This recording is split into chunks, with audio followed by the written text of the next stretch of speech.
Abra aí a sua Bíblia, então, no Evangelho de Lucas, no capítulo 5. E nós vamos começar no versículo 36. Evangelho de Lucas, capítulo 5, versículo 36. O texto sagrado diz assim: então lhes contou essa parábola. Ninguém tira um remendo de roupa nova e o costura em roupa velha. Se o fizer, estragará a roupa nova, além de que o remendo da nova não se ajustará à velha. O Senhor Jesus certamente não estava preocupado com moda ou tipo de vestimenta das pessoas quando ele fala a respeito disso. A pergunta é o que ele queria nos ensinar. E eu olho para esse texto e vejo algo importantíssimo que Deus tem me incomodado a tratar, desse assunto, muito mais quando estamos reunidos com líderes do que necessariamente quando estamos ministrando ao povo. Eu acredito que nós temos uma verdade importantíssima aqui. Quando Jesus começa dizendo ninguém, essa frase, essa palavra é muito forte, é muito específica. Quando ele diz ninguém tira um remendo de roupa nova e o costura em roupa velha, ele não está tratando de impossibilidade. Ele não está dizendo que se alguém tentasse, não conseguiria. Ele está dizendo que ninguém faz porque não é sensato, porque não há bom senso nisso. Não existe inteligência numa atitude como essa. Então eu gostaria que a gente pudesse tentar entender o exemplo de Jesus a partir de um contexto cultural. Roupa naqueles dias, diferente de hoje, porque hoje para nós roupa se tornou um artigo quase descartável. Mas naquela época eles não tinham a indústria da tecelagem, eles não tinham a facilidade da produção de tecido, nem a quantidade, nem o preço que nós temos hoje. E a vida deles era diferente. Você normalmente, eu diria que talvez as mulheres possam ter uma inclinação um pouquinho maior, já teve aquele tipo de pensamento de abrir o guarda-roupa e dizer, não tenho o que vestir. Mas a verdade é que nem Salomão, em toda a sua glória, se vestiu como você se veste. Nós temos hoje acesso a materiais de alta qualidade. E nós temos uma dificuldade enorme quando a Agência Nacional de Aviação Civil começou a regulamentar aquela malinha de mão apenas com direito ao bilhete, comprar mala adicional à parte aqui no Brasil. Muita gente começou a reclamar, porque a gente está acostumado a viajar com um monte de coisa. Naqueles dias, muitas vezes as pessoas viajavam só com a roupa do corpo. Jesus falou a respeito de sair sem levar necessariamente uma túnica sobressalente. As pessoas, quando viajavam, diferente da gente, não tinham hotéis, lojas de conveniência pelo caminho. Muitas vezes a roupa saía nova de um lugar e chegava velha em outro lugar. Foi a história que os gibeonitas usaram com Josué para tentar convencê-los. Porque muitas vezes era a única coisa que eles tinham era uma peça de roupa. Agora imagine alguém que nesse estado, às vezes viajando, tinha que lavar a roupa junto com o corpo, esperar secar ou deixar secar no corpo enquanto andava. Alguém que tem uma roupa velha, não tem um guarda-roupa como o nosso, e de repente tem acesso a uma nova muda de roupa. O que é inteligente, não precisa de muita inteligência para deduzir isso, o que é inteligente se fazer numa hora dessa? Você simplesmente descarta a roupa velha, rota, rasgada, dá um fim nela, pega a provisão que te foi oferecida, a nova, e o problema está resolvido. Agora Jesus está dizendo que ninguém, diante de uma situação como essa, olharia para aquela provisão da roupa nova e diria, não preciso de tudo isso. Eu tenho um buraco nessa velha. Então, se talvez você me der só um pedaço da roupa nova, é suficiente para remendar a velha. Agora, Jesus, obviamente, sabia que ninguém faz isso, mas por que ele está usando o exemplo? Porque, embora no natural, ele sabia que ninguém faria isso, ele tinha certeza que no espiritual, muitos tentariam cometer esse tipo de insensatez. E nós precisamos entender o que Jesus está declarando. É lógico que ele está falando que a obra nova de Deus não pode ser ajustada a uma estrutura velha de vida. Isso vale para quando ele fala das vestimentas, isso vale para quando ele vai falar dos odres novos, vinho novo em odres novos. Mas o que nós precisamos entender é que essa advertência de Jesus tem um propósito. Ele não iria simplesmente falar a respeito disso, se não fosse algo importante e se não fosse algo necessário na estruturação, não só no estabelecimento, mas na estruturação da sua igreja. E ao que eu e você precisamos entender é que muitas vezes as pessoas estão agindo exatamente assim. O que Deus oferece é uma roupa completamente nova. Especificamente falando em termos de roupa, vamos lembrar que isso fala da condição do homem diante de Deus. Quando o homem peca lá no Éden, ele se descobre nu, tenta resolver a situação com vestimentas providenciadas por eles, Deus não aceita, providencia outra. E de Gênesis até Apocalipse, quando a Bíblia fala de lavar as vestes no sangue do Cordeiro, vestes sempre fala da condição do homem diante de Deus. No livro do profeta Malaquias, no livro do profeta Zacarias, nós vemos o Senhor falando a respeito disso. O sumo sacerdote Josué é visto com roupas sujas. E quando as suas roupas foram trocadas por limpas, o Senhor diz, eu fiz com que passaste você a sua iniquidade. Bom, não quero estabelecer a doutrina da roupa, mas é óbvio que isso fala a respeito da condição do homem diante de Deus. A Bíblia fala a respeito de nós nos despirmos de uma roupagem, a Bíblia usa esse exemplo, chamada velho homem, e nos vestirmos de uma outra roupa, chamada, ou revestirmos, novo homem. E o que eu e você precisamos entender é que quando alguém vem a Cristo, Deus está oferecendo uma roupa completamente nova. Ele tem uma provisão plena, completa, total. Ele não está oferecendo um pedaço de remendo, ele está oferecendo uma roupa completamente nova. No entanto, muitas pessoas, em vez de se permitirem viver essa experiência de renovo, elas estão escolhendo viver de remendo.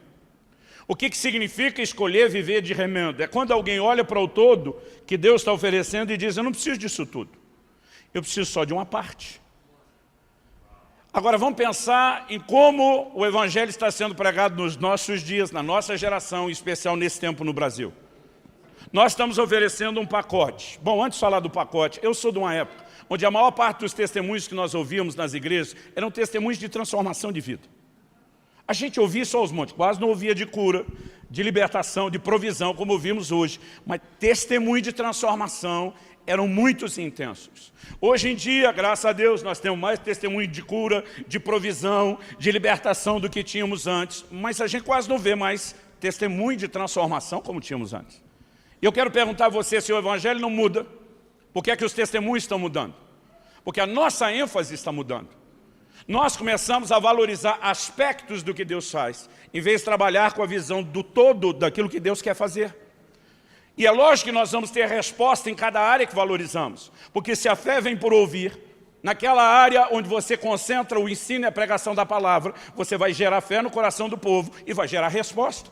Então, se você só prega sobre cura, vai ter cura. Se você só prega sobre provisão, vai ter provisão. E eu não estou falando contra isso.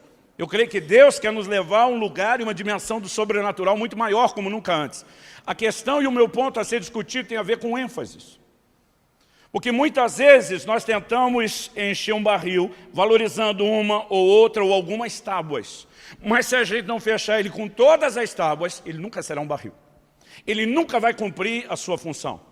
E Deus tem um pacote, Deus tem algo grande, integral para ser oferecido. E muitas vezes nós estamos jogando esse jogo de quem olha e diz, eu não preciso disso tudo. Então tem gente vindo para a igreja e olhando tudo aquilo que nós estamos pregando, dizendo, não, eu não quero isso tudo. Eu não preciso de santidade, eu não preciso de integridade, eu não preciso de caráter. Eu só quero resolver o meu problema financeiro. Eu não preciso desse negócio de fidelidade a um casamento monogâmico. Eu só quero sair da minha depressão. E as pessoas estão acreditando que elas podem selecionar qual é a parte do Evangelho que elas podem pegar e qual não. Agora, quando gente matura, não convertida ou recém-convertida age assim, dá até para entender, porque espiritualmente são crianças. O que, sincero e honestamente, eu não consigo entender é quando líderes que deveriam ser pais sobre essas crianças começam a aceitar que elas ditem o como as coisas devem funcionar. Então me perdoe, a conversa hoje será muito honesta de pastor para pastor. Nós precisamos, à luz da palavra de Deus, repensar algumas coisas. Eu acredito que essa é uma delas. As pessoas têm uma mentalidade que eu chamo de departamentalização. Em vez de olhar o todo, a gente fica fatiando. Em vez de olhar o bolo todo, são as fatias. Em vez de olhar a pizza toda, são as fatias. E normalmente a gente não consegue enxergar a visão do todo. E não é nem só que a gente não olha o todo, a gente olha só uma área. Para aquela área que a gente olha, a gente não enxerga nem o todo daquela área. Porque toda hora nós estamos segmentando o que deveria ser visto de forma inteira. Então me deixe te dar alguns exemplos. A maioria de vocês, se não tem casa ainda, já deve ter tido uma caixinha de promessa. Agora, duvido você achar em qualquer livraria, boa livraria evangélica para vender, uma caixinha de exortação. E por que é que você não vai achar? Porque não existe. E por que é que não existe? Porque ninguém é maluco de produzir um produto que não vende. Porque ninguém ia comprar a caixinha de exortação. A gente quer todo dia ir lá na Santa Loteria, tirar um versículo e ver Deus dizendo, vai dar tudo certo, eu amo você, eu estou com você. É verdade? O problema não é a gente pegar essa parte da verdade. Eu não estou falando contra as promessas de Deus. Paulo diz, tantas quantas forem as promessas de Deus, nele está o sim, por meio dele é o amém. Nós não estamos jogando a promessa fora. Mas eu não consigo entender porque as pessoas querem valorizar aquilo, mas não o resto.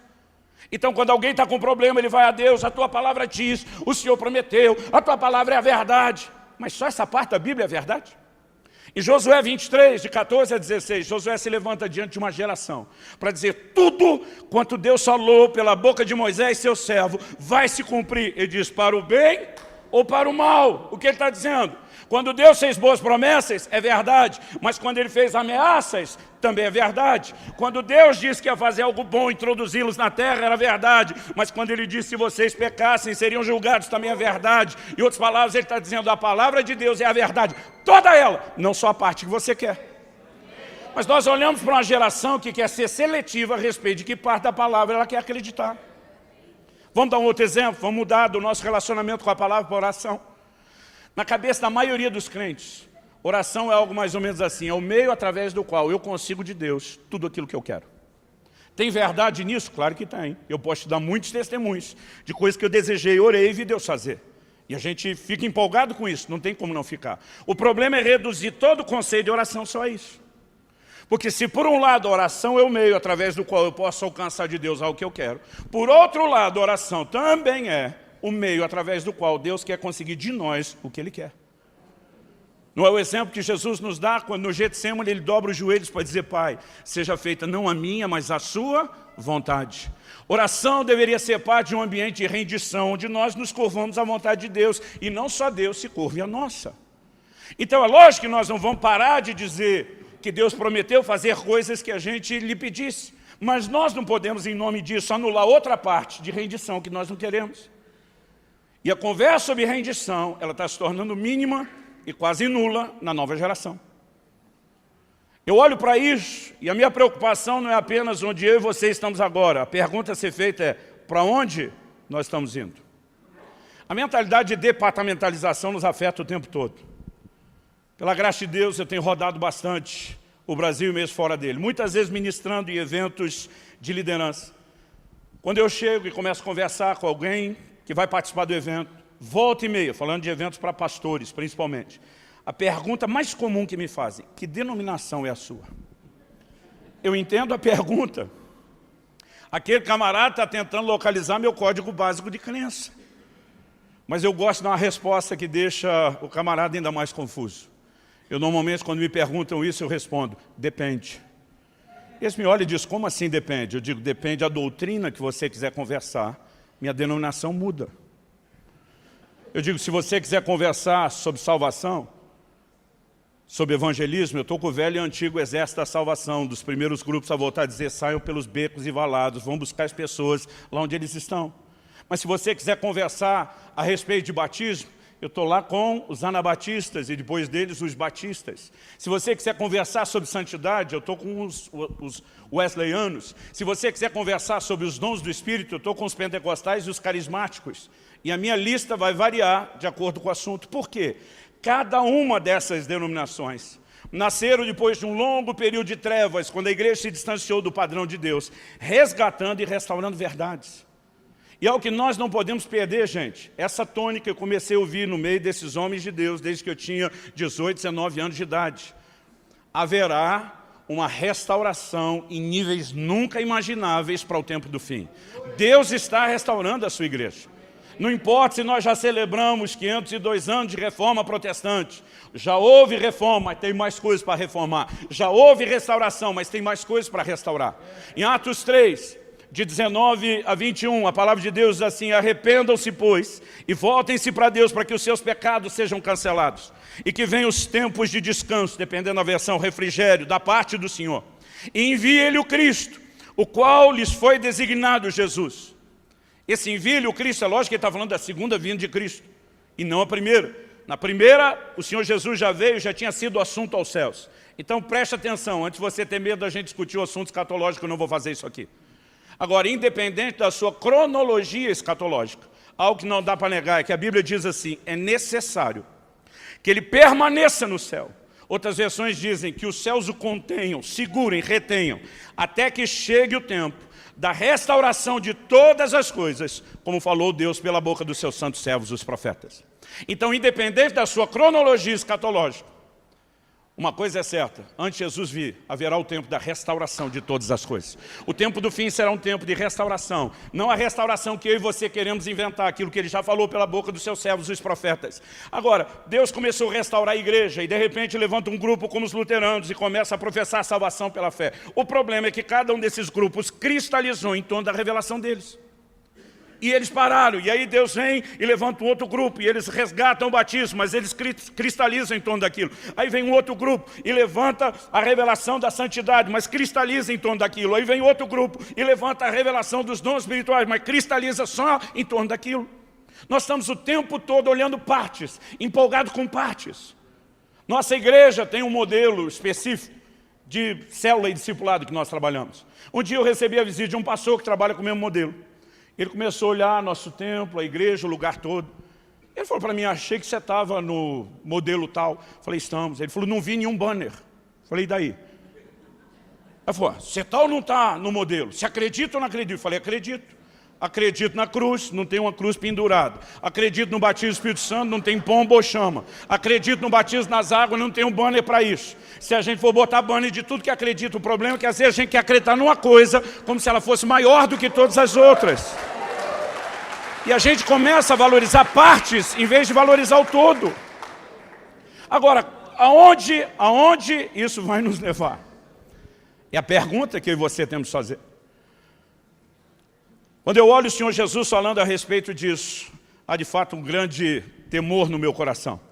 Por quê? Porque as pessoas acreditam que elas podem olhar para aquele pacote que Deus está oferecendo e dizer, eu vou escolher o que eu quero e eu vou rejeitar aquilo que não quero. Isso significa que as pessoas passaram a acreditar que o Evangelho pode ser adaptado à vida delas, em vez da vida delas se adaptar ao Evangelho.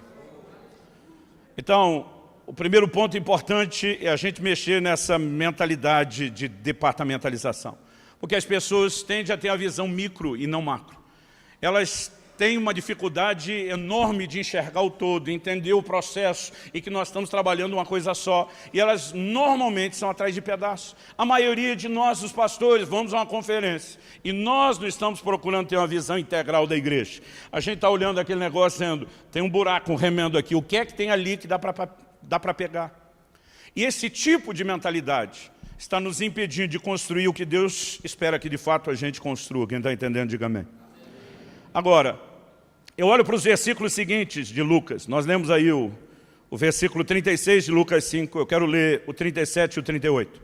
O texto sagrado diz, e ninguém põe vinho novo em vasilha de couro velha ou odres velhos. Se o fizer, o vinho novo rebentará a vasilha, se derramará, e a vasilha ou odre se estragará. Ao contrário, vinho novo deve ser posto em vasilha de couro nova. É óbvio que Jesus tanto está falando a respeito dos judeus, daquela velha estrutura vivida no Antigo Testamento e do que ele está promovendo. Mas nós precisamos entender que Jesus não estava preocupado apenas em anunciar a chegada de algo novo para quem estava fora daquilo que ele oferecia. Nos seus ensinos, Jesus tinha uma preocupação. Em Mateus 28, ele disse, vocês vão, façam discípulos das nações, os gentios, não só os judeus que me ouviram. Batizem eles em nome do Pai, do Filho e do Espírito Santo. Ensine eles, os gentios, a guardar tudo o que eu vos tenho ensinado, inclusive o que eu falei sobre a roupa nova e a velha. Então, obviamente, Jesus está mandando uma mensagem para os judeus que estavam com a resistência ao novo de Deus, mas ele também está oferecendo algo para nós.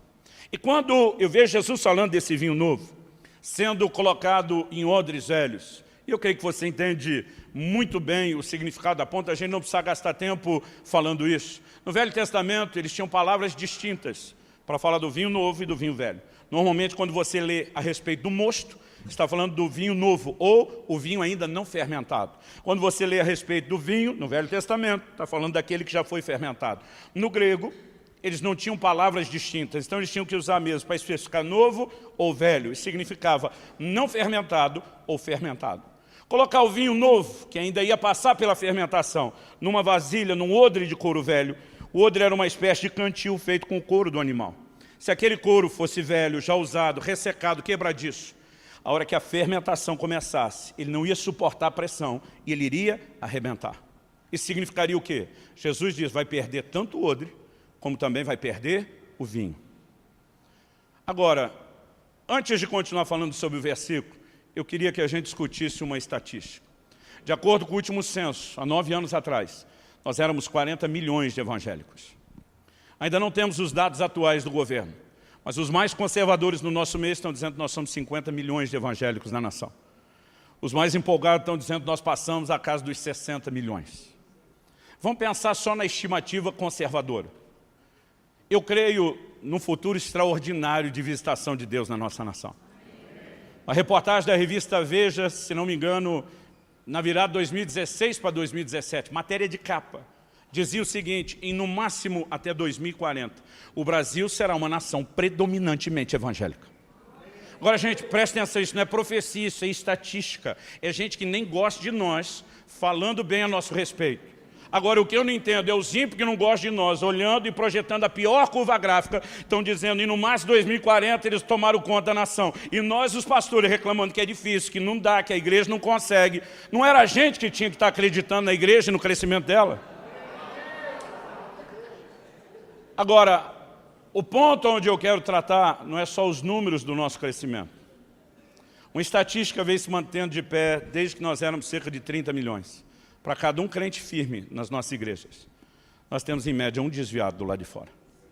Qualquer pessoa que evangeliza, não vou nem dizer que está num grupo de evangelistas, que vive a vida de crente, que fala de Jesus, volta e meia, o tempo todo vai encontrar um desviado. E é fácil a gente reconhecer.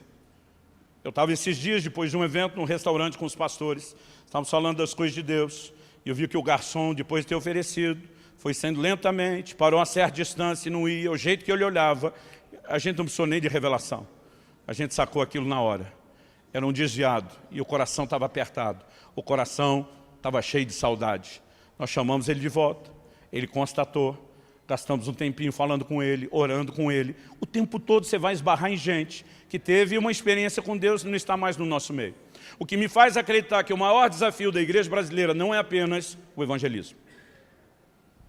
É a forma que nós precisamos ter, não um método, um processo, mas um entendimento bíblico maior de como consolidar os frutos. Eu não vou tirar a responsabilidade desses 50 milhões de desviados, então não me entenda mal, mas eles não podem pagar essa conta sozinhos. Porque muitos deles foram levados a acreditar, pelo teor das pregações nos púlpitos das nossas igrejas, que eles poderiam ajustar o evangelho à vida deles, em vez de ajustar a vida deles ao evangelho. E muitas vezes nós estamos levando as pessoas a acreditarem que o novo de Deus pode ser adaptado numa estrutura velha de vida. Não dá. A nova obra de Deus requer uma estrutura completamente nova de vida. Um novo comportamento, um novo entendimento, novos princípios, novos valores. Mas no afã de botar todo mundo para dentro, a gente começou a comprometer algumas coisas. Há 7 anos atrás, eu tive uma experiência que me fez repensar muita coisa. Kelly e eu gastamos quase 2 semanas na Índia. Fomos fazer uma visita à Missão Adore. O Naya está por aqui. Cadê o Naya? Fique em pé, Naya. Isso é uma testemunha do que eu vou falar, além da minha esposa. É bom que todo mundo te veja e possa perguntar depois. Naya nos convidou para gastar um tempo conhecendo de perto uma estrutura que já ajudávamos com oração, com investimento financeiro, mobilizando pessoas. Eu lembro que eu cheguei a dizer para ele, não é melhor eu pegar o dinheiro das passagens e te ajudar? Ele falou, não. Se você me der o dinheiro das passagens, talvez você me ajude uma vez só. Se você visitar e ver o que nós estamos fazendo lá na Índia, eu vou ganhar um parceiro para o resto da vida. E funcionou. Lá fomos nós. Uma das primeiras reuniões que nós participamos era um batismo que eles estavam realizando com novos convertidos. Na Índia, a conversão é proibida. Já havia algo cultural, por causa do sistema de castas, né, a forma como eles acreditam, mas isso, né, se tornou proibido. Então, um batismo é a maior profissão, né, declaração, reconhecimento público de conversão e mudança de fé. Na Índia, você vai encontrar todo tipo de fé. Lá tem cristianismo, Lá não é só o berço do budismo, né, e do hinduísmo, lá também tem o cristianismo, tem o islamismo, e todo tipo de isso você imaginar. Mas cada um fica na sua. Um hindu, por exemplo, não consegue entender quando um ocidental diz se converteu ao hinduísmo. Eles riem. Eles olham e dizem, não, eu nasci hindu, eu morro hindu. Você nasceu o que quer que seja, morra o que quer que seja que você nasceu. Agora, o problema é que o nosso negócio é conversão. Então nós não podemos simplesmente aceitar e tolerar a ideia. Então estamos lá, fazendo batismo. Ela falou, olha, eu sei que não foi você que ganhou, mas você não quer batizar um indiano desse? Eu falei, meu amigo, isso é um troféu fantástico, é lógico que eu quero. E a gente está feliz com tudo aquilo que está acontecendo. Mas daqui a pouco ele me dá um sinal, pega as coisas, me dá um sinal, vaza. Eu chego perto que foi, ele falou, vazou notícia, pode ser que tenha perseguição, vamos embora daqui. Eu não sei quantos assistiram o filme, quem quer ser o milionário, mas lá tem uma cena dos hindus atacando, se não me engano, né, os muçulmanos, que também pregam conversão. E isso normalmente gera perseguição. Eu já não queria perseguição sozinho, ainda mais acompanhado da Kelly, nos mandamos rapidinho. Usamos aquela estratégia de Paulo, vaza pela muralha, escapa num cesto, né, continue vivo para poder pregar o evangelho depois. E a gente não quis nem saber se tinha ou não tinha perigo. O resto da viagem foi tranquilo. Mas num dos últimos eventos que o Naya fez na cidade de Landi, me ajuda isso? Landi, na região de Shirgi, é isso aí, gente. Eu chego lá para o evento e de repente eu percebo que o evento vai ser numa praça pública. Eu lembro que à minha esquerda tinha um templo hindu, à minha direita era alguma coisa cristã ortodoxa, que eu não me lembro direito. Eu sei que ou à frente ou de trás, né, era uma mesquita e tinha um quarto templo. Era óbvio que ali tinha todo tipo de fé. Eu falei, mas nós podemos fazer o culto público? Ele falou, pode. Você só não pode pregar também à vontade, você só não pode fazer apelo, você só não pode pregar conversão. Antes nos mostrou um lugar que nós íamos comer, uma comida diferente, que eles estavam preparando no chão, tudo bem limpinho, tá? No chão é só o estilo do fogão. Né? Ele falou, ó, já pedi para não abusarem da pimenta, do tempero, não vão comer isso, vocês vão gostar. E eu estou empolgado com aquilo. Mas quando eu começo a pregar, eu percebo que o tempo e o clima começou a mudar. E dentro de mim vai batendo uma inquietação, porque está dando uma sinalização de que vem chuva. E como funciona a cabeça de um brasileiro com culto ao ar livre? Se chover, não sobra um. Todo mundo vai embora. Bom, antes de falar da chuva, eu peguei o microfone e fiz uma declaração tão ousada que eu mesmo assustei. Parece que as palavras pularam da minha boca e não deu tempo de segurar, quando eu vi já tinha saído. Eu falei que estava lá para pregar a palavra do Deus vivo e verdadeiro, que sempre confirma a sua palavra por meio de sinais que acompanham. Esse é o tipo de coisa que depois que você fala, você fica orando, tomara que aconteça alguma coisa. Não bastasse isso, as pessoas às vezes me perguntam, pastor Luciano, o senhor sente diferença, espiritualmente falando, nos céus de uma nação para outra? Eu falei, eu sinto, se tem mesmo, não sei, mas eu sinto. Então, por exemplo, estava uma ocasião na Coreia do Sul, e penso num céu aberto. Pegamos 2 horas e meia de voo para o Japão, penso num céu fechado. Aí alguém outro dia perguntou, pastor, e a Índia é fechado? Eu falei, não, a Índia é aberto. O cara falou aberto, eu falei, aberto para o mal. É outra conversa. Então eu começo a pregar, o clima está mudando, e está dando anúncio de que vai trazer uma chuva. Começa a me bater uma angústia, um desespero. Pensei, nós não oramos o suficiente. Nós estamos no meio de uma briga de gente grande, mas lutando talvez como criança, não fizemos esse negócio como deveria, e eu já estou antevendo, se cair essa chuva não fica um, talvez nem o pregador, e dentro de mim uma inquietação, mas aquilo está mudando o clima, está mudando, e daqui a pouco a chuva veio, e veio como diria o mineiro do interior de com força. A gente estava, parte do grupo debaixo de um, pode projetar aquela junção de fotos que nós fizemos, debaixo de um telhadozinho que era só um TNT, que supostamente era para fazer sombra em relação ao sol, mas não para conter a chuva. Então, no canto do alto, à minha direita, né, você tem essa visão. Aqui no meio, eu com o guarda-chuva, o Sunil, o intérprete não. O curioso, gente, que além do equipamento não ser dos melhores, com a chuva, eu acho que o Sunil levou 2 ou 3 choques. Eu, pelo menos, deduzo que alguém que está pregando no meio, interpretando o outro, e no meio da tradução e interpretação, e faz e dá um grito e troca o microfone de mão. Ou seja, eu estou inquieto e preocupado com aquilo, porque não é que eu tenho medo de eletricidade, eu tenho um grande respeito. Eu aprendi a não brincar com isso desde que meu irmão mais velho me trollou quando era criança, dizendo, bota esses 2 fios de cobre na tomada. E quando eu quase grudei ali, eu passei a ter um respeito profundo pela eletricidade. Então, eu estou preocupado com a chuva, eu estou preocupado com o choque, mas ninguém foi embora. Na verdade, eu comecei a ver empolgação no intérprete, mesmo com choque, um pouco de euforia no público, e gente do fundo, que o Naya falou, olha, aquele tipo de gente ali vestida daquele jeito é hindu, aqueles são muçulmanos, aqueles não sei o que mais. E eu só lembro da advertência dele, não faça apelo. Então terminamos de pregar, tivemos um momento onde fomos recepcionados, aí tem aqueles colares de flores que parece... a distância que vocês estão não dá para ver o quão molhado a gente está. Mas fizeram todas as homenagens e eu estava ansioso pelo almoço. Não só pela novidade, a diversidade da comida, o que eu gosto, mas pela fome. Mas eu lembro que daqui a pouco o Naya passa, dá um sinal e diz, pô, carro, vaza. Eu olhei para ele e falei, o almoço, ele, pô, carro. Eu olhei para ele e falei, o que é que está pegando? Ele falou, depois a gente conversa pro carro. E entramos no carro e saímos. Gente, o problema... Nós fizemos uma viagem, me ajuda a lembrar, Naya, se for umas 4, 5 horas. 5 horas. O problema é que eu dizia, Naya, vamos comer alguma coisa. Ele dizia, eu não posso parar. Aquela comida foi feita do jeito que vocês suportam. Se a gente parar no meio do nada aqui, vocês não suportam. Eu lembro que eu estava com fome, eu estava irritado de não comer, de não ter explicação, mas ele evitava falar, porque tanto a minha como a esposa dele estava junto. E ele falou, depois explico. Mas nós voltamos para a base no outro dia, já fui embora, e ele esqueceu de explicar. Eu já tinha voltado ao Brasil, ele me chama, 7 anos atrás, era Skype ainda. E ele diz, amigo, eu fiquei te devendo uma explicação, e eu tenho que te contar uma história. Ele diz, essa pode botar nos seus livros, nas suas pregações, e pode me botar como testemunha. Ele falou, lembra do episódio do último dia, daquele que nós saímos sem almoçar? Eu falei, lembro, ainda lembro da gente não ter almoçado. Ele disse, pois bem, deixa eu te contar o que aconteceu. E só nessa hora que eu tomo conhecimento, ele disse, fazia 6 meses que não chovia naquele lugar. E eu não sabia disso, a gente tinha acabado de vir de Varanasi, não pudemos entrar no Rio Ganges por causa da cheia, porque estava chovendo muito do outro lado. Então vi chuva naquela outra região, achei que era época de chuva. Ele disse, 6 meses sem chuva. E aqueles hindus pedindo para os milhões de Deus dele e nada. Você chega, sobe e diz que vai pregar a palavra do Deus vivo e verdadeiro, que confirma a palavra dele com sinais. E o clima começa a mudar e a chuva vem. Os hindus que começaram a se aproximar estavam dizendo, o Deus dele funciona. Os chefes dos hindus sabiam que ia ter conversão por causa do sinal e estavam planejando de pegar. Então por isso nós não almoçamos. Falei, poxa, agora eu estou até agradecido.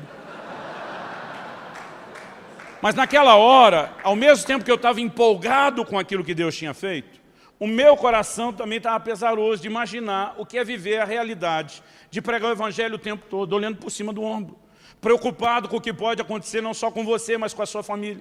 E naquele momento eu falei, Naya, eu acredito que não deve ter nada pior para vocês, nenhum desafio maior do que a realidade da perseguição, de não poder pregar abertamente conversão. Ele falou, não, isso não é o nosso maior desafio. Foi como não, Naya, acabei de sair daí. E foi o que mais me assustou. Ele falou, Luciano, vamos pensar junto. Ele falou, os muçulmanos também pregam conversão. Eles não têm os sinais que nós temos confirmando a palavra, mas eles pregam conversão. E outra, eles estão crescendo mais do que nós aqui na Índia.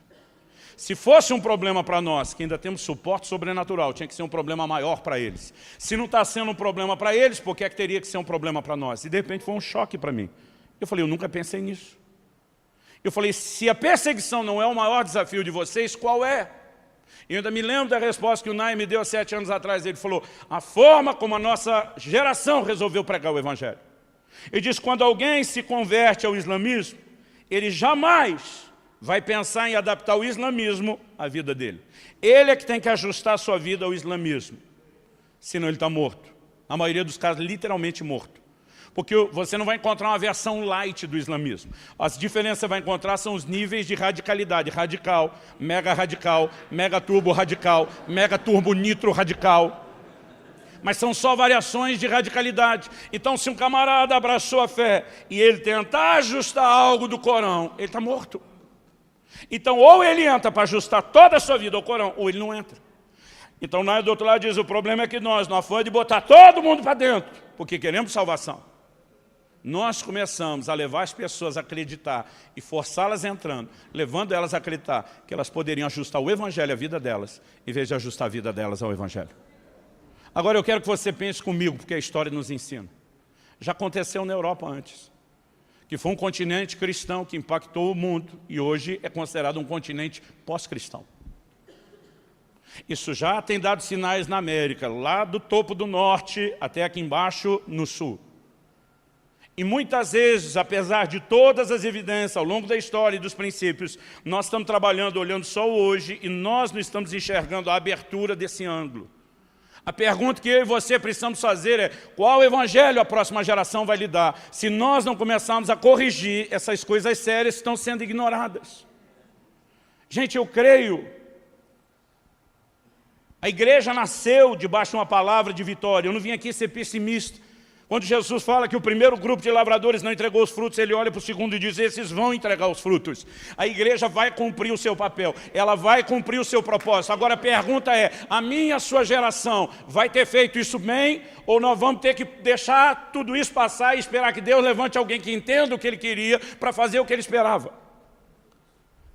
Então, eu acredito que estamos vivendo um momento onde o entendimento de quem se adapta ao quê precisa ser claramente entendido. E para terminar, nós falamos em primeiro lugar dessa visão macro ou micro, e segundo, de quem se adapta a quem, se é a pessoa que se ajusta ao Evangelho ou o Evangelho que será ajustado à vida dela. E a verdade é que, seja quando se coloca o vinho novo em odres velhos, ou seja quando se pega só um pedaço do vestido novo para tentar arrumar o velho, tentar adaptar o novo de Deus à velha estrutura não funciona. Esse evangelho é um evangelho com prazo de validade. Nós não teríamos tantos milhões de desviados se nós não estivéssemos negociando e brincando com isso. Eu sei que eu estou generalizando, eu não quero parecer, talvez a gente esteja pagando uma conta até por conta de outros grupos, mas nós precisamos entender que a igreja de Deus não é só esse grupo seleto que está aqui nessa sala. Então, se está acontecendo na igreja brasileira, é o nosso corpo, está acontecendo conosco. Se tem solução e conserto, tem que partir de alguém. Alguém tem que entender, alguém tem que levantar essa mensagem, alguém tem que promover isso. Então, eu acredito que nós estamos vivendo um tempo onde Deus quer trazer um alinhamento profético. E a gente precisa entender, então, em terceiro e último lugar, termino, falando de motivação e propósito. Quem dá esse vestido novo, e vamos pensar, falando de se despir do velho homem para se vestir do novo, então Deus, Ele tem um propósito. Qual é o propósito de quem está dando o vestido? Ele quer uma roupagem inteira nova. Ele não queria só um pedaço de uma área do vestido de alguém novo. Senão ele não teria dado tudo, ele teria dado só o pedaço do remendo. Então qual é o propósito claro de Deus? Uma mudança completa de vida em todas as áreas. Agora, quando alguém do lado de cá olha para aquilo e diz: não quero tudo, quero só uma parte, eu e você precisamos entender que quem aceita só o que quer daquele novo para remendar o velho, tem uma outra motivação e propósito. Esse do lado de cá, ao conceder o novo, retrata o propósito divino, mas essa atitude do lado de cá retrata, no mínimo, uma rebeldia à vontade e à proposta feita por Deus. Agora, eu quero perguntar a você, eu criei 2 filhos. Quando eles eram crianças, eles não tinham o direito, e nem se arriscavam a isso, de tentar dizer para mim ou para Kelly o que é que eles iriam comer. Porque isso não era decisão deles. Tentávamos, no meio de tudo aquilo que era necessário, obviamente, agradá-los. Mas não eram eles que iam determinar o que come, quanto come ou a hora que come. Porque isso não era responsabilidade deles, era responsabilidade nossa, dos pais. Isso não significa que a gente tinha que brigar com eles, isso não significa que a gente tinha que ser rude com eles. Então, por favor, não saia daqui achando que você tem que atropelar a igreja no próximo domingo. Eu acho que a conversa mais tensa precisa ser entre nós, não de você com eles. Então, meus filhos nunca precisaram de uma lição ousada, mal educada, de quem é que manda aqui. Mas, obviamente, ainda que demonstrando amor de todas as formas, a gente decidiu que manteria as rédeas na mão, e não eles. Agora, eu te pergunto, por que como pais espirituais, nós estamos deixando as crianças que temos que cuidar nas nossas igrejas dizer o que é que elas precisam ou não em termos de comida? Por que é que nós estamos jogando o jogo de comunicar só aquilo que é interessante ou agradável? Irmão, entenda, eu não estou dizendo que você não tenha que ser estratégico. Às vezes as pessoas saem de um extremo para o outro. Paulo diz: eu me fiz fraco para ganhar os fracos, judeu para ganhar o judeu, eu me fiz gentil para ganhar o gentil. É lógico que a gente tem que ser inteligente. A Bíblia diz que a gente tem que usar de sabedoria para a consecução de fora. Eu não estou falando contra essas coisas. Eu não estou falando a respeito de estratégias para evangelizar alguém que ainda nem teve um contato com o Senhor. Eu estou falando da forma como discipulamos gente que já entrou e se converteu. E se você achar que o discurso não pode ser pesado. Eu acho que você tem que rever o que é que Jesus fez e falou. Quando Jesus, em João 6, começa a falar de comer a sua carne e beber o seu sangue, e é lógico que ele não estava promovendo nenhum ato de canibalismo, mas os judeus entendiam que isso era um nível de aliança de sangue, de mistura de vida, um mais profundo nível de compromisso. Os caras olham para ele e dizem, duro esse discurso. E alguns começaram a ir embora. Quando alguns começaram a ir embora, Jesus vira para os 12. E a tradução da Bíblia na linguagem de hoje, de ditados populares brasileiros, diz que ele falou, porta da rua, serventia da casa. Ele fala para eles, e vocês também querem se retirar? Ele diz, se quiser acompanhar a turma, vai. O que é que ele está dizendo? Não é que ele não amava eles e que não queria eles, mas ele está dizendo, os princípios para permanecer nunca serão negociáveis. Ou aceita, ou vaza.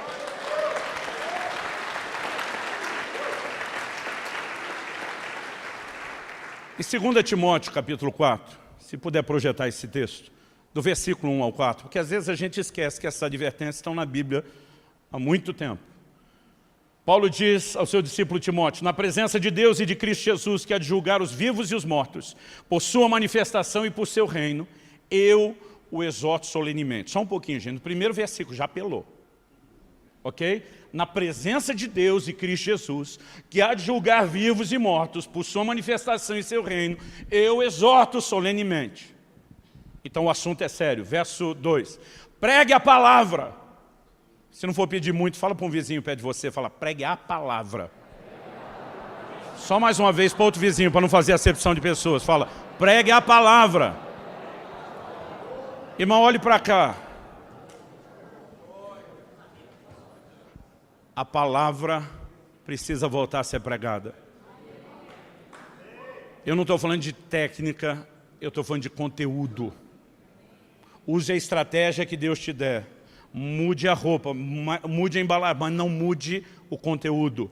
Ele diz, pregue a palavra, esteja preparado a tempo e fora de tempo. Agora veja ali, se isso é só o discurso que a gente gostaria. Repreenda, corrija, exorte com toda a paciência e doutrina. Isso está desaparecendo das nossas igrejas. Irmão, é lógico, não misture as coisas. Uma coisa é a maneira como vamos lidar num culto com não crentes. Eu creio nos dons do Espírito. Eu creio que a linguagem sobrenatural de oração, falar em línguas, é uma dádiva de Deus para você. Escrevi um livro inteiro sobre isso. É lógico que eu creio. Mas Paulo diz que se você estiver na reunião e um incrédulo entrar e ver a gente falando em língua, ele vai achar que nós estamos loucos. Então isso não significa que o falar em línguas não é de Deus, mas que a gente tem que ter a inteligência de usar da forma correta, na hora correta, e a gente não precisa ser um bando de maluco espantando quem podia se converter. Então não estou negando isso. Agora, nós temos que ter um discurso que atrai o não crente, mas nós não podemos ter um discurso que o tempo todo seja, eu nunca vou tocar na ferida até com quem converteu. Porque não há como discipular e fazer alguém crescer sem que no meio do processo, além de ensino, além de toda a paciência, haja também correção, repreensão e exortação. Isso está sumindo. Pastor, não é para falar assim no curso de domingo, ótimo. Ache um momento onde você vai falar isso para as pessoas. Seja uma outra reunião, seja no mano a mano, mas não deixe elas sem. Então não estou dizendo para você agora jogar algo na sua reunião que poderia atrair as pessoas e você assusta, mas estou dizendo que em nome de não assustar as pessoas na celebração do domingo, a gente não pode jogar fora a correção, a exortação e a repreensão, que em algum momento de forma sábia vai ter que acontecer. Agora, você acha que as pessoas querem vir para ouvir isso? Não, que vontade de apanhar hoje. Vamos lá para a igreja do pastor fulano de tal. Agora, verso seguinte, 3. Pois virá o tempo em que não suportarão essa doutrina. Ao contrário, sentindo coceira nos ouvidos, juntarão mestres para si mesmos, segundo seus próprios desejos. Em outras palavras, nós queremos ouvir o que nos agrada. Nós queremos gente que fale o que a gente quer. Nós queremos o tipo de pai que dê o chocolate na hora do almoço e não force a gente a comer nenhuma verdura. Nós queremos que a coisa seja do nosso jeito. E se você não der, eu vou para a concorrência e eu acho quem der. Então ele está dizendo, verso 4, eles se recusarão a dar ouvidos à verdade, voltando-se para os mitos. Não, pastor, outro dia alguém falou, a gente tem que fazer de tudo para atrair. Eu falei, é verdade. Como diz meu amigo Marcelo Jamal, a maneira como você atrai as pessoas é a maneira como você terá que mantê-las depois. Agostinho de Hipona disse, aliás, alguém disse, quando você não sabe de quem é a citação, joga em Agostinho, que é uma probabilidade enorme de dar certo.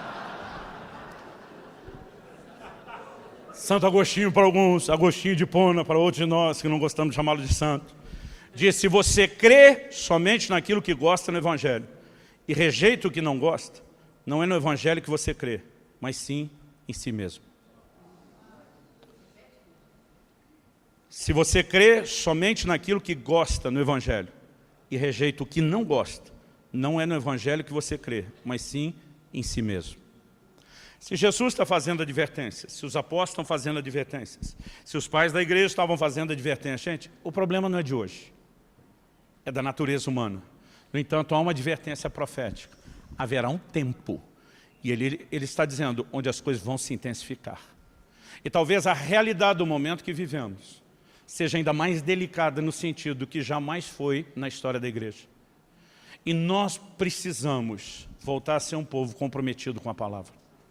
Eu fico, gente, postando coisas do dia da reforma. Eu digo, esse cara não pode dizer nem a sola escritura e está celebrando a reforma. Nós não podemos simplesmente sentar passivos e aceitar rumos que a igreja está tomando. Toda a construção e semeadura que vem sendo feita ao longo de anos, ela pode ser comprometida se não houver um posicionamento claro da nossa parte a respeito de como trabalhar. Eu sei que nós precisamos de muitas ênfases diferentes numa conferência como essa e que Deus está trabalhando muitas coisas. Mas rodando esse Brasil todo, o tempo todo. Só esse ano, eu estou fazendo quase 70 edições de uma conferência em todos os estados. A gente está em contato com liderança, com a realidade de igrejas o tempo todo. E eu vou te dizer, eu consigo entender o grito do coração de Deus quando fala algo como falou nessa manhã, sobre jogar a farinha na panela para conter esse veneno. Nós precisamos de uma nova postura. Então eu quero que você se pergunte como líder. O que você está edificando? O que você está levando as pessoas a viver? Renovo ou remendo? Se é só remendo, nós estamos dando algo com prazo de validade. E a maioria de nós já viu muita coisa que começou a ser construída, desmantelar ao longo do caminho. Mas não precisa ser assim. Se você conversar com os meus filhos crescidos, eles não vão dizer que papai e mamãe eram um bando de gente louca na hora de fazer eles comer. Mas se você perguntar se eles gostaram muito no momento em que nós fazíamos as escolhas, não. Hoje eles são agradecidos. E assim que a vida funciona, não só com crianças naturais, mas mesmo com as espirituais. Nós precisamos retomar as rédeas e dizer, não é você aqui que diz o que vai ouvir e o que não. Eu não estou dizendo que você não deva receber feedback, principalmente de gente madura. Mas, por favor, entenda algo. A criança que chegou na casa, ela nem sabe o que ela precisa. Para ela tomar decisões e ficar escolhendo. Não, essa parte aqui da prosperidade eu quero, essa de parar de mentir eu não quero não. Essa aqui de um milagre de Deus, ótimo. Esse negócio de caráter e compromisso eu não quero não. E nós estamos deixando as pessoas definirem o que elas querem. Gente, com 50 milhões, numa nação de 200 milhões, nós somos 1 em cada 4. Isso significa que cada um de nós podia ganhar mais 3. Se a gente não tivesse metade de desviados, a gente já era 2 em cada 4. Evangelizar o Brasil não é o nosso maior desafio, mas consolidar esses novos frutos é um grande desafio. Então eu quero trazer uma palavra que, honesto e sinceramente, não é o que eu queria pregar para você hoje. Mas é algo que tem queimado no meu coração. Então, receba isso como você quiser, uma advertência profética, um amigo preocupado com o futuro da igreja, alguém que não está olhando sociológico ou antropologicamente, mas por lentes espirituais. Se nós não dermos uma guinada já na preparação da nova geração de líderes a respeito de como as coisas serão conduzidas, nós vamos ter problemas sérios e desnecessários. Mas Deus não estaria falando conosco se Ele já não estivesse providenciando meios para que a gente conserte isso. Você recebe essa palavra em nome de Jesus? Vamos ficar em pé para parecer que está acabando. Eu sei o que eu estou falando para líderes e gente madura e eu não quero ter que explicar demais. Agora preste atenção, olhe para cá um instante. Eu não vim aqui te apontar o dedo. Eu não vim aqui jogar pedra em você. Muitas vezes a gente resolve fazer as coisas só porque todo mundo está fazendo. Quando eu era criança, era difícil engolir algumas regras em casa, quando a gente via os filhos das outras casas fazendo algo diferente. Às vezes eu falava para meus pais, principalmente para minha mãe: mamãe, todo mundo faz. Sabe o que ela dizia? Você não é todo mundo. Em dias de globalização, inclusive da igreja, está na hora da gente começar a falar para alguns dos nossos filhos na fé, porque a pressão é enorme. Você acha que eles estão ouvindo só você hoje? Você acha que eles conhecem só a sua estrutura de igreja e de culto? Já foi essa época. E muitas vezes eles chegam para mim e dizem: mas todo mundo está fazendo isso. Eu olho e digo: mas você não é todo mundo. É lógico que a gente não precisa brigar, mas é lógico que a gente também não vai só fingir que concorda quando algumas coisas precisam ser ditas. A igreja está perdendo sua essência. A visão de serviço está indo embora por conta de uma mentalidade de consumo. As pessoas vêm só para receber o que elas querem. E nós vamos alimentando esse monstro cada vez mais. Quer que pregue isso? Eu prego. Quer que o louvor seja assim? Eu faço. E depois você não entende por que eles estão controlando cada vez mais a coisa e a forma delas funcionar. Hoje em dia o camarada chega na igreja: se não tiver o mais alto nível de ministério de criança. Eu não estou dizendo que você não deva, mas ele vai olhar, dar uma avaliada, não está bom, e ele vai para a concorrência. Mas se você pedir para ele: ajude a cuidar do seu filho, não, eu quero vir aqui usufruir, eu não quero ter que fazer. Só que quanto mais nós alimentamos essa atitude, maior é o problema.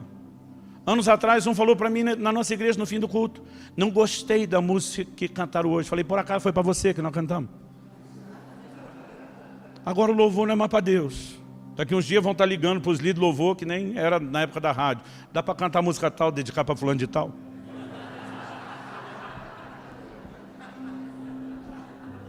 Agora preste atenção, não estou falando sobre ser grosseiro, estou falando sobre ter posicionamento. Nós podemos ensinar isso com amor, com muita paciência, com muito zelo. E se você criou a cultura errada, talvez você não consiga chegar mudando tudo da noite para o dia, porque em parte você contribuiu para a coisa estar como está. Mas eu quero que você no mínimo ore a respeito e se pergunte o que é que você está oferecendo às pessoas. Eu me recuso a dar uma parte do Evangelho. Nós temos a responsabilidade de entregar o Evangelho todo. Um Evangelho que ainda tem o propósito de transformar as pessoas na imagem do Senhor Jesus. Um Evangelho que ainda tem a proposta de nos levar a ser transformado de glória em glória na imagem do Senhor pelo Espírito Santo. Eu me recuso a acreditar que o Espírito Santo faça apenas milagres do lado de fora das pessoas e não faça do lado de dentro.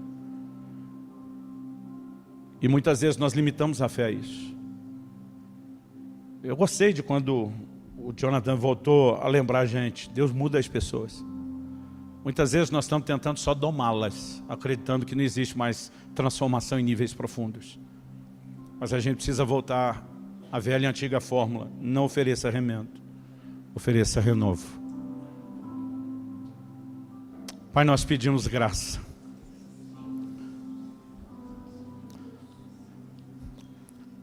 Nós entendemos que o único motivo para uma exortação como essa é o seu amor, não apenas por nós, mas para com cada uma das ovelhas que o Senhor nos confiou, para com cada um dos perdidos que ainda serão salvos e necessitarão ser cuidados. Ajuda-nos, Senhor, em dias como esses da conferência, a perceber que cada área que o Senhor chama atenção é importante. Ajuda-nos a não focar a nossa visão apenas no micro, em uma ou outra área, mas a trabalhar com o todo. Nós queremos corresponder com o Senhor. E nós clamamos pela boa mão do Senhor sobre as nossas vidas. Nós clamamos pela graça do Senhor sobre as nossas vidas. Nós clamamos por percepção, sensibilidade ao governo do Teu Espírito. E nós queremos voltar a entender não apenas a base e o fundamento das doutrinas, mas o alinhamento profético necessário para essa hora e para esse tempo. E nós queremos nos mover contigo, te dando honra e cuidando devidamente daqueles que o Senhor nos confiou. Eu oro por dias de multiplicação como nunca antes. Eu oro por dias de multiplicação sem precedentes. Mas eu oro que à medida que nos multiplicamos, possamos, ó Deus, preservar a integridade do Evangelho e não permitir que ele se multiplique em pedaços. Nós oramos por dias onde a unção do Teu Espírito nos leve a viver as maiores manifestações do sobrenatural. Mas também oramos por dias onde a gente entenda a forma de, pela Tua Palavra, trabalhar cada um desses que estão sendo marcados e atraídos pela manifestação do Teu poder. Ajuda-nos, Senhor. Nós clamamos em nome do Senhor Jesus. Em nome do Senhor Jesus. E porque temos certeza que o Senhor nos ouve, e porque temos certeza de que haverá intervenção na sua igreja, nós nos antecipamos em Te dar glória, honra e louvor. Bendito é o Teu nome. Nós Te agradecemos em nome de Jesus. Se você crê e concorda, diga amém. Glória a Deus.